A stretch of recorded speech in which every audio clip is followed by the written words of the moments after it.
दोस्तों अगर आप एक यूपी पॉलिटेक्निक या फिर किसी भी स्टेट पॉलिटेक्निक एंट्रेंस एग्जाम के स्टूडेंट हैं एंड प्रिपरेशन कर रहे हैं अपने एंट्रेंस एग्जाम को देने के लिए, सो इस टॉपिक को बिल्कुल भी मिस मत कीजिएगा क्योंकि ये टॉपिक आपके लिए काफ़ी ज़्यादा इंपॉर्टेंट एंड हेल्पफुल हो सकती हैं। और ये टॉपिक से आपके एंट्रेंस एग्जाम में हर एक साल क्वेश्चन बनते हैं। सो इस टॉपिक को बिल्कुल भी मिस मत कीजिएगा। तो दोस्तों वीडियो को शुरू से लेकर लास्ट तक ज़रूर देखिएगा एंड चैनल पे पहली बार आते हैं तो प्लीज़ चैनल को सब्सक्राइब करके चैनल के साथ जुड़ जाइए क्योंकि आपको इस चैनल पे regular UP polytechnic entrance exam या फिर किसी भी स्टेट पॉलिटेक्निक एंट्रेंस एग्ज़ाम से रिलेटेड प्रिपरेशन रेगुलर कराई जाती हैं। तो नमस्कार दोस्तों, मैं हूँ रोशन और स्वागत है आप सभी का पांडे जी टेक्निकल में। दोस्तों आज का जो इम्पोर्टेंट टॉपिक है ये है हमारा कि दैनिक जीवन में प्रयुक्त कुछ पदार्थों के पीएच मान कितने होते हैं। ठीक है, और इससे इसमें जितने भी दिए गए हैं पदार्थ, इसमें कम से कम 6-7 जो पदार्थ हैं उनके एंट्रेंस एग्जाम में क्वेश्चन उनसे बन चुके हैं। ठीक है, इसीलिए मैंने इस टॉपिक के ऊपर आपको वीडियो बना के बताया क्योंकि छोटे छोटे टॉपिक्स को हम मिस कर देते हैं जिसके वजह से जो है वो हम क्वेश्चंस अपने एंट्रेंस में नहीं कर पाते हैं। ठीक है, तो इस टॉपिक से डेफिनेटली एक क्वेश्चन बनेगा आपका, इसलिए आप इस टॉपिक को तैयार कर लीजिएगा। ठीक है, पहला जो हमारा है पदार्थ और उसका पीएच मान वो है हमारा आंत्र रस।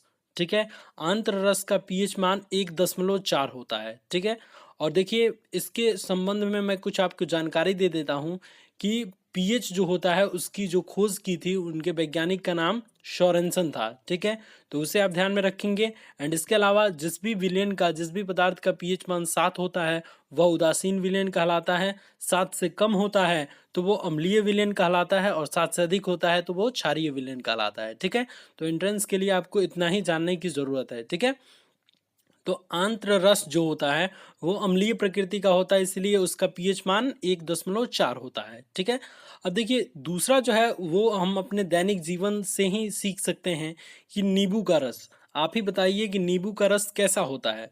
तो जाहिर सी बात है कि आप कहेंगे कि नींबू का रस खट्टा होता है और अम्ल में एक प्रवृत्ति होती है कि अम्ल जो होता है वो खट्टा होता है। ठीक है, तो यहाँ से हम जो है वो पहचान जाएंगे कि नींबू का रस एक अम्ल है और अम्ल है तो डेफिनेटली उसका पीएच मान 7 से कम होगा, जैसा कि मैंने आपको अभी अभी बताया। ठीक है, तो नींबू का रस है तो ये अम्ल है और अम्ल का पीएच मान 7 से कम होता है और यहाँ पे आप देख पा रहे होंगे कि इसका पीएच मान 2.4 दिया है। तो इस जो संख्या जितनी भी दी गई है उन सबको आपको ध्यान में रखना है। ठीक है, तो ऑप्शंस में देखिए, ऑप्शंस में बहुत इजी तरीके से ऑप्शन दिया जाता है। एक ही जो होगा वो 7 से कम होगा, बाकी सब 7 से ऊपर होते हैं। तो आप डेफिनेटली पहचान पाएंगे इस ट्रिक के माध्यम से कि अम्ल जो होता है उसका पीएच मान 7 से कम होता है। ठीक है, लेकिन अगर आप उसका वैल्यू जो है वो याद रख लेते हैं तो आपके लिए और भी आसानी हो जाती है कि अगर आपको इस टाइप के क्वेश्चन नहीं भी पूछे जाएंगे, मतलब 3 जो है वो 7 से ऊपर रहेगा, नहीं भी रहेगा, तो आप उसे बिल्कुल भी कंफ्यूज नहीं हो पाएंगे। ठीक है, तो मैं तो यही कहूंगा कि जितने भी वैल्यूज दी गई हैं, जितना एक्यूरेट वैल्यूज आप याद कीजिए, जैसे आंत्र रस का 1.4, नींबू का रस उसका 2.4 होता है। ठीक है, और सिरका सिरका भी जो होता है वो हमें चखने में खट्टा लगता है। ठीक है, और ये भी एक अम्ल है इसीलिए इसका पीएच मान 7 से कम होता है, लेकिन इसका पीएच मान एक्यूरेट 3 होता है। ठीक है, तो इसे भी हम ध्यान में रखेंगे। टमाटर टमाटर भी हमें चखने में खट्टा लगता है तो इसका भी पीएच मान जो होता है वो 7 से कम ही होगा और यहाँ पे आप देख पा रहे होंगे 4.2। ठीक है, तो एक्यूरेट आपको याद रखना है। देखिए 2-3 बार इस चीज को देख लेंगे या फिर इस चीज को रख लेंगे और इसे बार बार रिवीजन 2-3 बार करेंगे तो आपको डेफिनेटली ये याद हो जाएगा। ठीक है, और मैं वीडियो के लास्ट में बताऊंगा कि किस किस का आपको जो है वो याद रखना है 110%। ठीक है, क्योंकि इन जो बताऊंगा लास्ट में मैं कि जितने भी पदार्थ हैं इसमें से कुछ जो पदार्थ हैं उसको हमेशा के लिए आपको याद रखना है, किसी भी एंट्रेंस में आपको ये पूछ सकता है। ठीक है, अगला है दोस्तों वायु में उपस्थित जल। इसका पीएच मान कितना होता है तो 5.5 होता है।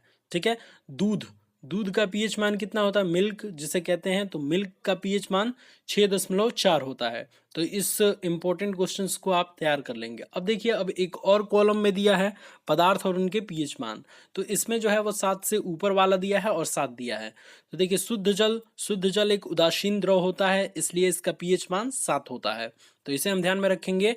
मानव रक्त या आंसू, आंसू जो होता है वो हमें क्षारीय होता है। ठीक है ना। थोड़े बहुत क्षारीय उसमें प्रवृत्ति पाई जाती है, इसीलिए 7.4 यानी कि 7 से ऊपर है इसका पीएच मान। मानव रक्त या आंसू, ठीक है, चखने में नमकीन लगता है, नमकीन टाइप का, इसीलिए हमें इसे क्षारीय प्रवृत्ति में रखते हैं और इसका पीएच मान 7.4 होता है। ठीक है। खाने का सोडा, इसका भी पीएच मान 8.4 होता है, तो इसे हम ध्यान में रखेंगे।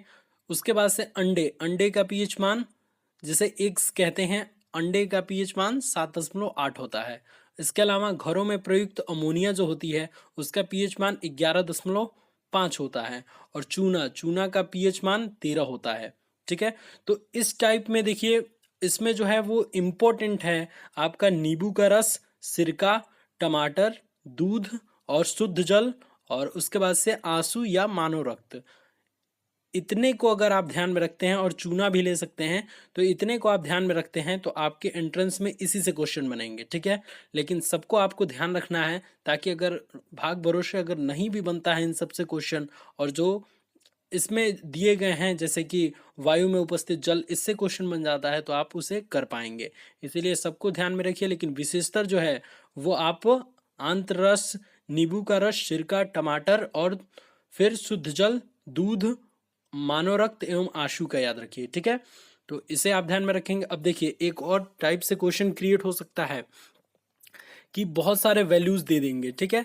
जैसे 7.4, 7.2, 7, 1, 4, और कहेंगे इसे जो है वो अम्ल के बढ़ते क्रम में लिखिए। ठीक है। तो बढ़ते क्रम में यानी कि सबसे छोटा पहले होगा, उसके बाद उससे बड़ा होगा, उससे बाद उसके बड़ा होगा। ठीक है। बढ़ते क्रम इससे ऐसे होता है। ठीक है। तो देखिए, अम्ल में सर्वाधिक प्रबल अम्ल कौन होगा, जिसका पीएच मान जो होता है वो 1 होता है, वो होगा। क्योंकि 7 से जब इधर लेफ्ट साइड की तरफ आप जाएंगे तो अम्लीय प्रवृत्ति बढ़ती है। ठीक है। यानी कि 7 जिसका रहेगा वो उदासीन रहेगा, 6 रहेगा वो दुर्बल अम्ल रहेगा, 5 रहेगा वो उससे थोड़ा सा प्रबल रहेगा, 4 जो रहेगा वो उससे प्रबल होगा। तो इस टाइप से आपके क्वेश्चन जो है वो बुक में मिल जाएंगे। तो आप इस टाइप के एक क्वेश्चन को डेफिनेटली तैयार कीजिएगा, क्योंकि ये 3 साल से क्वेश्चन रिपीटेड हो रहे हैं। ठीक है। तो इस टाइप से आप क्वेश्चन एक ध्यान में रखिएगा। ठीक है। तो कैसा लगा ये वीडियो हमें कमेंट में ज़रूर बताइएगा। अगर ये वीडियो आपके लिए हेल्पफुल रहा होगा तो हमें उम्मीद है आपको वीडियो ये पसंद आया होगा। और अगर वीडियो आपको पसंद आया है तो वीडियोस को लाइक करके हमें बताइए, कमेंट करके बताइए एंड वीडियोस को शेयर करके बताइए। धन्यवाद दोस्तों। जय हिंद, जय भारत।